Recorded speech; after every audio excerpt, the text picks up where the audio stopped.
اعوذ باللہ من الشیطان الرجیم بسم اللہ الرحمن الرحیم وَاعْبُدُوا اللَّهَ وَلَا تُشْرِكُوا بِهِ شَيْئًا وَبِالْوَالِدَيْنِ إِحْسَانًا وَبِذِي الْقُرْبَى وَالْيَتَامَى وَالْمَسَاكِينِ وَالْجَارِ ذِي الْقُرْبَى وَالْجَارِ الْجُنُبِ وَالصَّاحِبِ بِالْجَنبِ وَابْنِ السَّبِيلِ وَمَا مَلَكَتْ أَيْمَانُكُمْ ان اللہ لا يحب من کان مختالا فخورا۔ سورہ نساء آیت نمبر 36۔ ترجمہ یہ ہے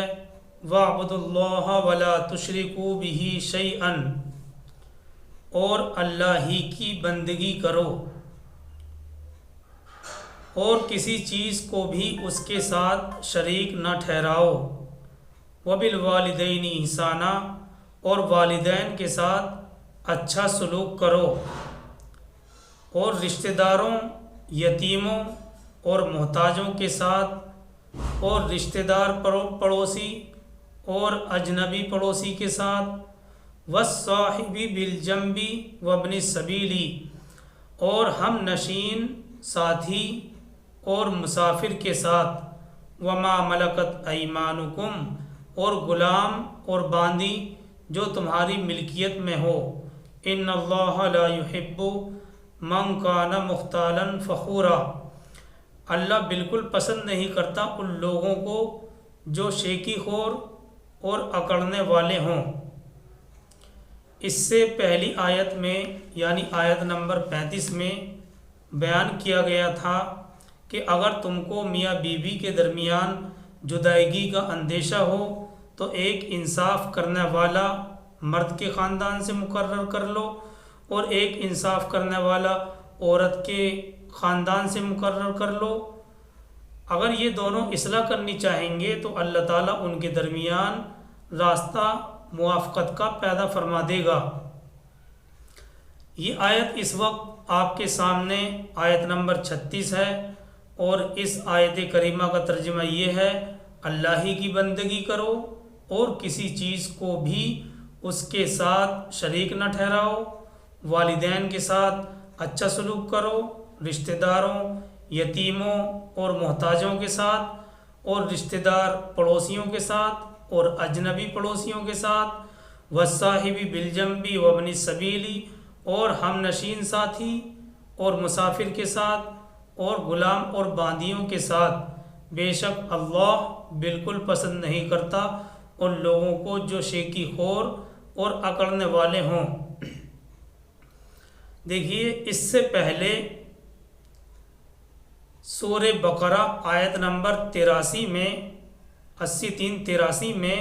ہم پڑھ چکے ہیں کہ بنی اسرائیل سے عہد لیا گیا تھا، اور اس آیت میں یعنی سورہ بقرہ آیت نمبر 83 میں دین کی بنیادی باتوں کا ذکر اس طرح اور ان الفاظ میں آیا تھا، یاد کرو اس وقت کو جب ہم نے بنی اسرائیل سے عہد لیا کہ تم اللہ کے علاوہ کسی اور کی عبادت نہیں کرو گے، اور والدین کے ساتھ اچھا سلوک کرو گے، رشتہ داروں، یتیموں اور محتاجوں کے ساتھ بھی، اور لوگوں کے ساتھ نرمی سے پیش آؤ گے، لوگوں سے بھلی بات کرو گے، نماز قائم کرو گے اور زکوٰۃ ادا کرو گے۔ یہ الفاظ تھے جو ہم پڑھ چکے سورہ بقرہ آیت نمبر 83 میں، اور اب اس آیت میں یہ دوسرا مقام ہے، یہ دوسری جگہ ہے جہاں اسلام میں جو چیزیں اہم ترین اور جنہیں معاشرے کے لحاظ سے مقدم رکھنا چاہیے وہ بیان کی جا رہی ہیں۔ اب اس جگہ دوسرا مقام آ رہا ہے جہاں اسلام میں جو چیزیں زیادہ اہم ترین ہیں اور جنہیں معاشرے کے لحاظ سے مقدم رکھنا چاہیے وہ اس آیت میں بیان کی جا رہی ہیں۔ ان کے لیے سب سے پہلے اللہ تبارک و تعالیٰ نے ارشاد فرمایا وَاعْبُدُوا اللَّهَ وَلَا تُشْرِكُوا بِهِ شَيْئًا، وَاعْبُدُوا اللَّهَ وَلَا تُشْرِكُوا بِهِ شَيْئًا، اور اللہ ہی کی بندگی کرو اور کسی چیز کو بھی اس کے ساتھ شریک نہ ٹھہراؤ۔ جی ہاں، سب سے پہلا حق اللہ کا ہے کہ اس کی عبادت اور بندگی کرو اور اس کے ساتھ کسی کو شریک نہ ٹھہراؤ۔ یہ سب سے پہلا حق ہے جو اللہ رب العزت کا ہے کہ عبادت صرف اسی کی اور اس کے ساتھ کوئی شریک نہ ہو۔ اصل میں اس آیت یعنی آیت نمبر 36 میں، اس آیت نمبر 36 سے حقوق کا بیان شروع ہو رہا ہے۔ اب سب سے پہلا سوال یہ ہے کہ حقوق کے بیان کرنے سے پہلے توحید کا ذکر کرنے میں کیا حکمت ہے؟ یہاں جو حقوق کا بیان کرنے سے پہلے توحید کا ذکر کیا گیا ہے تو ذہن میں سوال یہ آتا ہے کہ حقوق کے بیان کرنے سے پہلے توحید کے ذکر کرنے میں کیا حکمت ہے؟ حقوق کے بیان سے پہلے عبادت کا مضمون اور توحید کو ذکر کرنے میں بہت سی حکمتیں ہیں۔ جی ہاں، حقوق کے بیان کرنے سے پہلے عبادت کا مضمون اور توحید کو ذکر کرنے میں بہت سی حکمتیں ہیں، جن میں ایک سر فہرست یہ ہے کہ جس شخص کو خدا کا خوف اور اس کے حقوق کا ہی لحاظ نہ ہو، وہ شخص جس کو خدا کا خوف اور اس کے حقوق کا ہی لحاظ نہ ہو تو اس سے اس دنیا میں کسی اور کے حقوق ادا کرنے کی کیا امید کی جا سکتی ہے؟ جب وہ اللہ ہی کا حق ادا نہیں کرتا تو کسی اور کے حقوق ادا کرنے کی اس سے امید نہیں کی جا سکتی۔ ایک انسان برادری، سوسائٹی کی شرم یا حکومت کے قانون سے بچنے کے لیے ہزاروں راستے نکال لیتا ہے۔ ایک انسان برادری یا حکومت کے قانون سے بچنے کے لیے اپنے لیے ہزاروں راستے ڈھونڈ لیتا ہے۔ جی ہاں، وہ چیز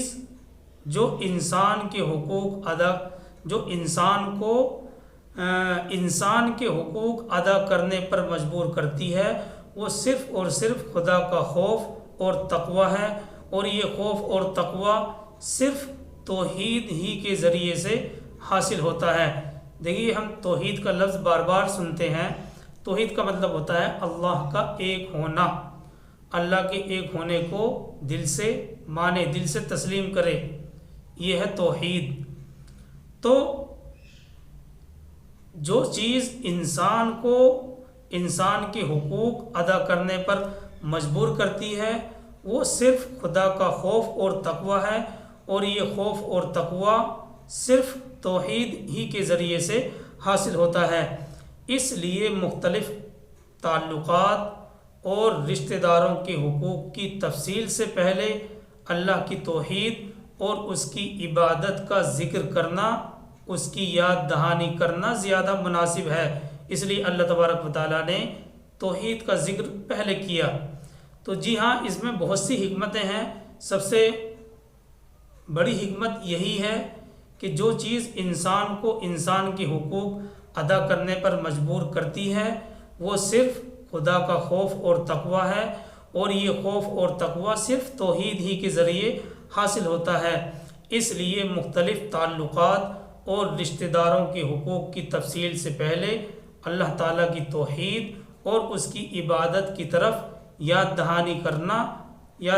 کرانا زیادہ مناسب ہے۔ دیکھیے آگے اس آیت کے اندر حقوق کا تذکرہ کرتے ہوئے اللہ تعالیٰ فرماتے ہیں وَاعْبُدُوا اللَّهَ، اللہ ہی کی عبادت کرو اور اس کے ساتھ کسی کو شریک نہ ٹھہراؤ، وَبِالْوَالِدَيْنِ إِحْسَانًا، اور والدین کے ساتھ حسن سلوک کرو۔ اللہ تعالیٰ فرماتے ہیں وَبِالْوَالِدَيْنِ إِحْسَانًا، والدین کے ساتھ حسن سلوک کرو۔ اصل میں قرآن مجید میں ایسے 4 مقامات ہیں، ایسی 4 جگہ ہیں جہاں اللہ تعالیٰ کے حق کو بیان کرنے کے فوراً بعد والدین کا ذکر کیا گیا ہے صراحتاً۔ جی ہاں، قرآن کریم میں 4 مقامات ایسے ہیں جہاں اللہ کے حق کو بیان کرنے کے فوراً ہی بعد والدین کے حقوق کا ذکر کیا گیا ہے، اور یہ بات بھی ہمارے خاندان کے نظام کی درستگی کے لیے، ہمارے خاندانی نظام کے اچھا ہونے کے لیے بہت ہی اہم ہے کہ والدین کے ساتھ اچھا سلوک ہو، ان کا ادب، پورا احترام ہو، ان کی خدمت کی جائے، ان کے سامنے آواز کو پست رکھی جائے، آواز کو کم رکھا جائے۔ تو یہ خاندان کے نظام کی درستگی کے لیے بہت ہی اہم چیز ہے۔ اور اللہ کے حق کے فوراً بعد والدین کا ذکر، اس میں اس بات کی طرف بھی اشارہ ہے کہ حقیقت اور اصل کے اعتبار سے تو سارے احسانات، سارے انعامات اللہ ہی کی طرف سے ہیں۔ اس میں اس بات کی طرف بھی اشارہ ہے توحید کے فوراً بعد والدین کا ذکر کرنا کہ حقیقت اور اصل کے اعتبار سے تو سارے احسانات اللہ ہی کی طرف سے ہیں، لیکن ظاہری اسباب کے لحاظ سے دیکھا جائے تو اللہ کے بعد سب سے زیادہ احسان انسان کے اوپر اس کے والدین کے ہی ہوتے ہیں، کیونکہ عام اسباب میں وہی اس کے وجود کا سب سے بڑا سبب ہوتے ہیں، اور پیدائش سے لے کر جوان ہونے تک جتنے کٹھن مراحل ہیں ان سب میں بظاہر اسباب ماں باپ ہی ہوتے ہیں۔ اس لیے قرآن مجید نے 4 مقامات پر ماں باپ کے حقوق کو اللہ کی عبادت اور اطاعت کے فوراً بعد ذکر کیا ہے۔ تو یہ تو ہے حکمت کہ اصل حقیقت کے اعتبار سے تو سارے احسانات اللہ ہی کے ہیں، لیکن ظاہری اسباب پر سرسری نظر ڈالی جائے تو معلوم ہوتا ہے کہ اولاد کی ترقی میں والدین کا سب سے بڑا ہاتھ ہوا کرتا ہے۔ اچھا، ایک بات تو یہ ہے۔ دوسری بات اس جگہ یہ بھی سمجھنے کی ہے کہ اس آیت میں والدین کا جب ذکر کیا گیا تو یہ بات نہیں کہی گئی کہ ان کے حقوق ادا کرو، ان کی خدمت کرو، بلکہ اس بات کو بیان کرنے کے لیے اللہ تبارک و تعالیٰ نے لفظ احساناً کا استعمال کیا ہے۔ اب اس کو سمجھنا ہے۔ والدین کے بارے میں اللہ تبارک و تعالیٰ نے یہ نہیں کہا کہ بھئی تم ان کے حقوق ادا کرو یا ان کی خدمت کرو، بلکہ اس چیز کو بیان کرنے کے لیے اللہ تبارک و تعالیٰ احسان کا لفظ لے کر آئے ہیں، جس کے عام مفہوم میں یہ بھی داخل ہے کہ ضرورت کے وقت ان کے خرچے میں اپنا مال بھی خرچ کرے، اور اس میں یہ بات بھی داخل ہے کہ جیسی ضرورت ہو اس کے مطابق جسمانی خدمات بھی انجام دیں۔ ضرورت کے مطابق ان کے خرچے میں اپنا مال بھی خرچ کرے، اور یہ بھی داخل ہے کہ جیسی ضرورت ہو اس کے مطابق جسمانی خدمات بھی انجام دیں، اور اسی طرح سے یہ بھی داخل ہے احساناً کے اندر کہ ان کے ساتھ گفتگو میں سخت آواز سے یا بہت زور سے بولنے سے پرہیز کرے۔ ان کے ساتھ گفتگو میں سخت آواز سے یا بہت زور سے نہ بولے جس سے ان کی بے ادبی ہو۔ والدین کو کوئی ایسا کلمہ نہ کہے جس سے ان کی دل آزاری ہو، ان کا دل دکھے۔ ان کے دوستوں اور تعلق والوں سے بھی ایسا کوئی سلوک نہ کرے جس سے والدین کے دل کو تکلیف پہنچے، بلکہ ان کو آرام پہنچانے اور خوش رکھنے کی جو صورتیں اختیار کرنی پڑیں وہ سب کریں۔ یہی مطلب ہے احساناً کے لفظ کو استعمال کرنے کا، اور اس احساناً میں یہ ساری باتیں داخل ہو سکتی ہیں، یہاں تک کہ اگر والدین اولاد کے حقوق میں کوتاہی کریں تب بھی اولاد کو بد سلوکی کرنے کا کوئی حق نہیں ہے۔ جی ہاں، یہاں تک کہ اگر والدین نے اولاد کے حقوق میں کوتاہی کی ہو، ان کے حقوق کو ادا نہ کیا ہو، تب بھی اولاد کو یہ حق نہیں ہے کہ ان سے بدسلوکی کرے۔ ترمذی کی حدیث میں ہے، اللہ کے نبی صلی اللہ علیہ وسلم نے فرمایا، اللہ تعالیٰ کی رضا باپ کی رضا میں ہے اور اللہ تعالیٰ کی ناراضگی باپ کی ناراضگی میں ہے۔ اللہ کی رضا، ترمذی کی حدیث ہے، اللہ تعالیٰ فرماتے ہیں، اللہ کے نبی صلی اللہ علیہ وسلم نے فرمایا کہ اللہ کی رضا باپ کی رضا میں ہے اور اللہ کی ناراضگی باپ کی ناراضگی میں ہے۔ اسی طرح شعب الایمان میں بیہقی نے روایت کیا ہے کہ رسول اللہ صلی اللہ علیہ وسلم نے فرمایا، جو لڑکا اپنے والدین کا فرما بردار ہو، جب وہ اپنے والدین کو عزت اور محبت کی نظر سے دیکھتا ہے تو ہر نظر میں، ہر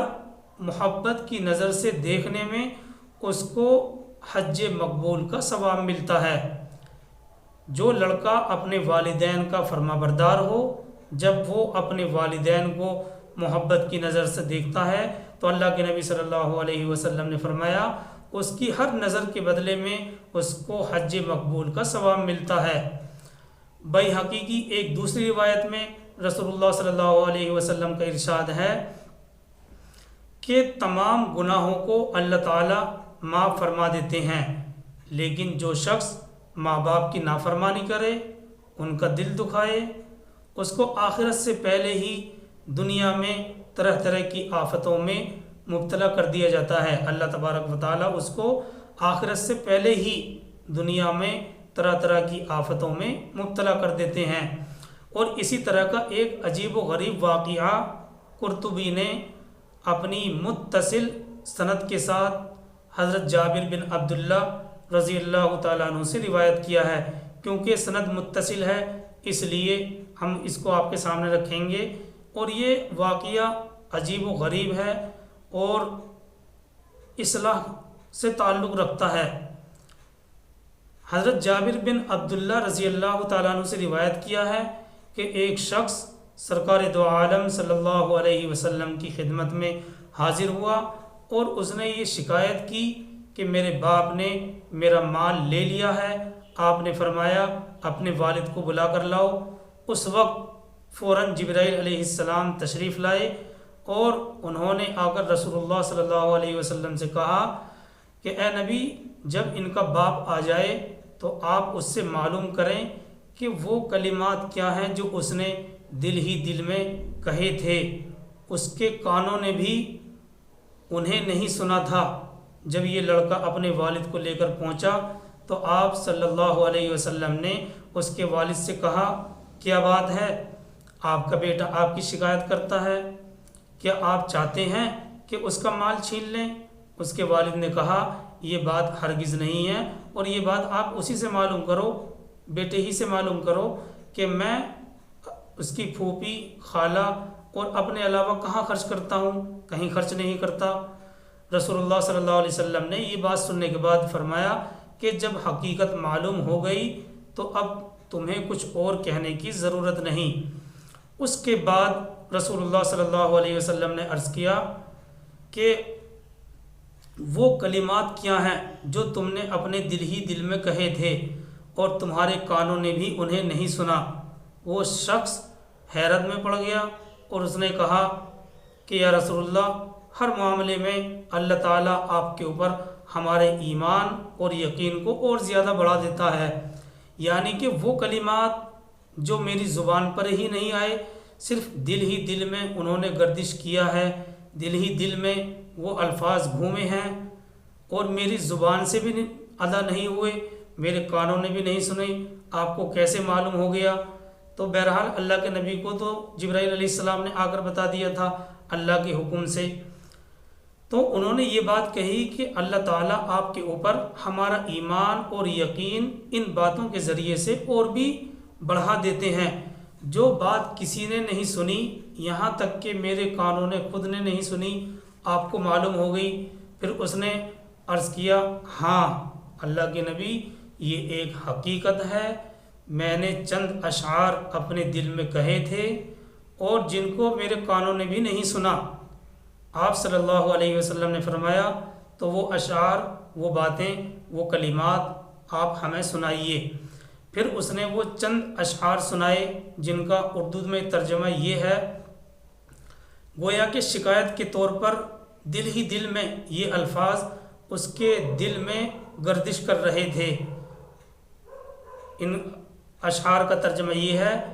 میں نے تجھے بچپن میں غذا دی اور جوان ہونے کے بعد تمہاری ذمہ داری اٹھائی، تمہارا سب کھانا پینا میری ہی کمائی سے تھا۔ میں نے تجھے بچپن میں غذا دی اور جوان ہونے کے بعد تمہاری ذمہ داری اٹھائی، تمہارا سب کھانا پینا میری ہی کمائی سے تھا۔ جب کسی رات تمہیں کوئی بیماری پیش آ گئی تو میں نے تمہاری بیماری کی وجہ سے، میں نے تمہاری بیماری کے سبب تمام رات بیداری اور بے قراری میں گزاری، گویا کہ تمہاری بیماری مجھے ہی لگی ہے، تمہیں نہیں لگی، جس کی وجہ سے میں تمام رات روتا رہا۔ میرا دل تمہاری ہلاکت سے ڈرتا رہا، حالانکہ میں جانتا تھا، حالانکہ مجھے معلوم تھا کہ موت کا ایک دن مقرر ہے، آگے پیچھے نہیں ہو سکتی۔ تم نے میرا بدلہ سختی اور سخت کلامی بنا دیا، گویا کہ تم ہی مجھ پر احسان اور انعام کر رہے ہو۔ کاش اگر تم سے میرے باپ ہونے کا حق ادا نہیں ہو سکتا تو کم سے کم ایسا ہی کر لیتے جیسا کہ ایک شریف آدمی اپنے پڑوسی کے ساتھ کیا کرتا ہے، تو کم سے کم مجھے پڑوسی کا ہی حق دے دیا ہوتا اور خود میرے ہی مال میں میرے حق میں کنجوسی سے کام نہ لیا ہوتا۔ تو یہ الفاظ تھے جو اس کے دل ہی دل میں گردش کر رہے تھے، اس کے کانوں نے بھی انہیں نہیں سنا تھا، لیکن اللہ کے نبی صلی اللہ علیہ وسلم کو وحی کے ذریعے سے معلوم ہو گیا تھا۔ یہ کلمات سننے کے بعد رسول اللہ صلی اللہ علیہ وسلم نے بیٹے کا گریبان پکڑا اور فرمایا کہ جا تو اور تیرا مال تیرے باپ کا ہے۔ تو بہرحال یہ آیت یعنی آیت نمبر 36، اس آیت میں اللہ کی عبادت اور اطاعت کے بعد دوسرا درجہ والدین کے ساتھ حسن سلوک کرنے کا رکھا گیا ہے۔ اللہ تعالیٰ فرماتے ہیں وَاعْبُدُوا اللَّهَ وَلَا تُشْرِكُوا بِهِ شَيْئًا، اور اللہ ہی کی بندگی کرو اور کسی چیز کو بھی اس کے ساتھ شریک نہ ٹھہراؤ، والدین کے ساتھ اچھا سلوک کرو، رشتہ داروں، یتیموں اور محتاجوں کے ساتھ، رشتہ دار پڑوسی اور اجنبی پڑوسیوں کے ساتھ، والصاحب بالجنب وابن السبیل، اور ہم نشین ساتھی اور مسافر کے ساتھ، وما ملکت ایمانکم، غلام باندیوں کے ساتھ جو تمہاری ملکیت میں ہیں، ان اللہ لا يحب من کان مختالا فخورا، اللہ تعالیٰ بالکل پسند نہیں کرتا ان لوگوں کو جو شیخی خور اور اکڑنے والے ہوں۔ اللہ تعالیٰ ہم سب کو عمل کرنے کی توفیق عطا فرمائے۔ اس آیت کی وضاحت تھوڑی رہ گئی ہے، انشاءاللہ بعد میں کی جائے گی۔ سبحان اللہ وبحمدہ، سبحانک اللہم وبحمدک، نشہد ان لا الہ الا انت ونستغفرک ونتوب الیک۔ سبحان ربک رب العزۃ عما یصفون وسلام علی المرسلین والحمد للہ رب العالمین۔ الحمد للہ رب العالمین، جزاک اللہ خیر حافظ صاحب۔